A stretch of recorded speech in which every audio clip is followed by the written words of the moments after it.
An independent review panel has faulted the United Nations and its agencies of grossly mishandling allegations of child sexual abuse by international peacekeepers in the Central African Republic. According to UN reports leaked in April, at least 13 French soldiers, two from Equatorial Guinea and 3 Chadian troops, were implicated in the alleged abuse of children between December 2013 and June 2014. The peacekeepers were not under United Nations command at the time, but the UN has come under fire for its handling of the allegations, including its investigation of the UN official who alerted French authorities to the charges. The UN only began speaking openly about the year-old charges after media organizations began reporting on them in April. At that point, UN Secretary General Ban Ki-moon ordered an independent investigation of the UN treatment of the allegations.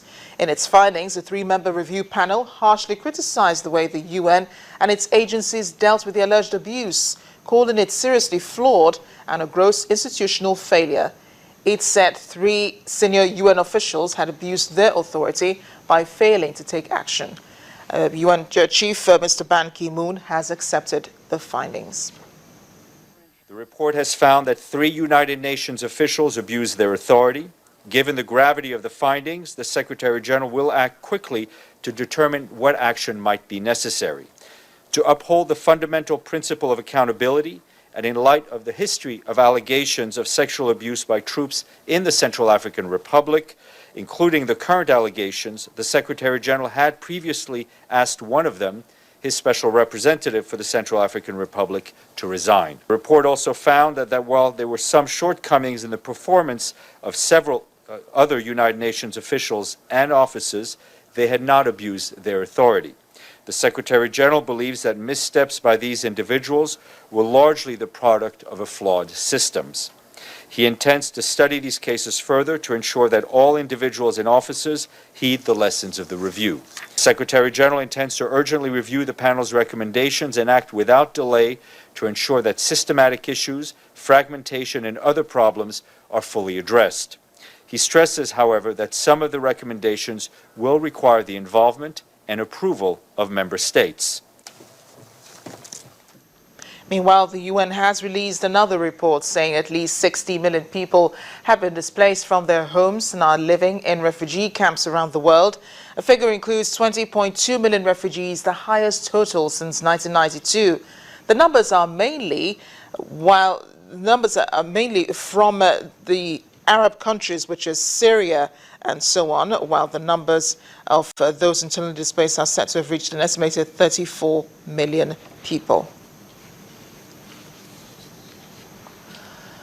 Now, the News World Food Programme says Boko Haram's attacks have created a major hunger crisis in Africa's Lake Chad region, with malnutrition reaching catastrophic levels in some areas.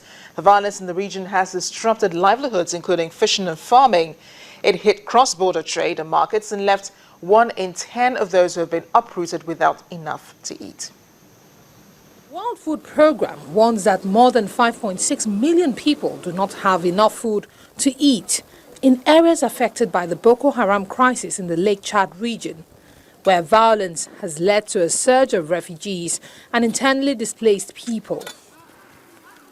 The UN Food Agency warns insecurity could lead to prolonged hunger as attacks in Chad intensify and continue in Nigeria, Cameroon and Niger, and that the number of children under 5 and women suffering from malnutrition may rise further in the areas affected by the crisis. Meanwhile, IDPs continue to arrive from the Lake Chad Islands and bordering villages. WFP is stepping up its efforts, providing life-saving food assistance, along with specialized nutritional food to treat malnourished children under 5 and pregnant and nursing women in the Lake Chad region. Here in the Lake region of Chad, the World Food Programme is scaling up its operations as more and more displaced people are arriving, people fleeing the violence on the islands near the border with Nigeria, people who virtually left everything behind them, the food that they had harvested this year, their clothes, their tools, their fishing nets, and the vast majority of them rely almost exclusively on humanitarian aid. Dar es Salaam camp was opened at the start of 2015 by the Chadian government and the United Nations High Commissioner for Refugees. It now hosts some 5,000 Nigerian refugees who are almost entirely dependent on humanitarian aid. The WFP reports that people's livelihoods have been seriously affected by the ongoing conflict. Closed borders have disrupted trade, halted access to farmland, and prevented herders reaching grazing land. Fishing, which provides a living for many people in Chad, has been banned for security reasons. Latest figures show that in Chad, price for certain foods has increased, while food production has decreased, such as maize, which has gone down by 39% compared to the previous year.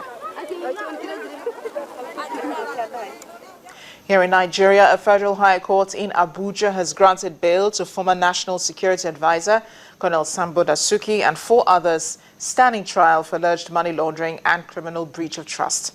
Justice Hussaini Baba Yusuf granted bail to the accused persons on the sum of 250 million naira on the condition that they produce a surety each, who must be a serving or retired civil servant not lower than the rank of a director.